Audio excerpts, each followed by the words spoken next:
கள்ளக்காதல் விவகாரத்தில் தகராறு, ஒரு பிள்ளையின் தாய் வெட்டிக்கொலை, கணவன் மற்றும் சந்தேக நபர் கைது.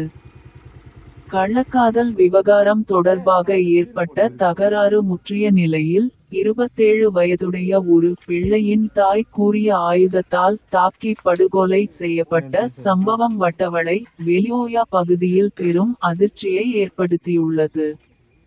வெலியோயா யுடிகே பகுதியைச் சேர்ந்த 27 வயதுடைய பெண்ணே இவ்வாறு கொடூரமாக கொலை செய்யப்பட்டுள்ளார். உயிரிழந்த பெண் அண்மையில் வெளிநாட்டிலிருந்து நாடு திரும்பிய நிலையில், கண்டி, கலஹா புபுரஸ்ஸ பகுதியில் உள்ள தனது கணவர் வீட்டில் வசித்து வந்துள்ளார். சுமார் 2 வாரங்களுக்கு முன்பு தனது குழந்தையுடன் வெலியோயா தோட்டத்தில் உள்ள தனது தாய் வீட்டிற்குச் சென்றிருந்த நிலையில், நீண்ட நாட்களாகியும் அவர் வீடு திரும்பாததால் கணவன் நேற்று 16 அவரை அழைத்துச் செல்வதற்காக வெலியோயா சென்றுள்ளார். இதன்போது தனது மனைவி அப்பகுதியைச் சேர்ந்த இளைஞர் ஒருவருடன் தகாத உறவில் இருப்பதாக அங்கிருந்தவர்கள் கணவனிடம் தெரிவித்ததையடுத்து, தம்பதியினரிடையே கடும் வாக்குவாதம் ஏற்பட்டுள்ளது.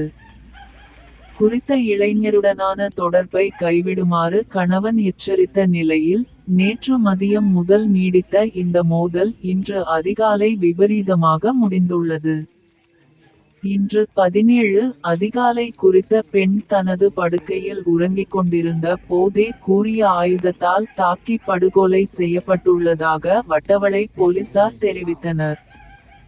இச்சம்பவம் தொடர்பாக உயிரிழந்த பெண்ணின் 30 வயதுடைய கணவன் மற்றும் கொலையுடன் தொடர்புடையவர் என கருதப்படும் மற்றுமொரு நபர் ஆகிய இருவரையும் போலீசார் கைது செய்துள்ளனர்.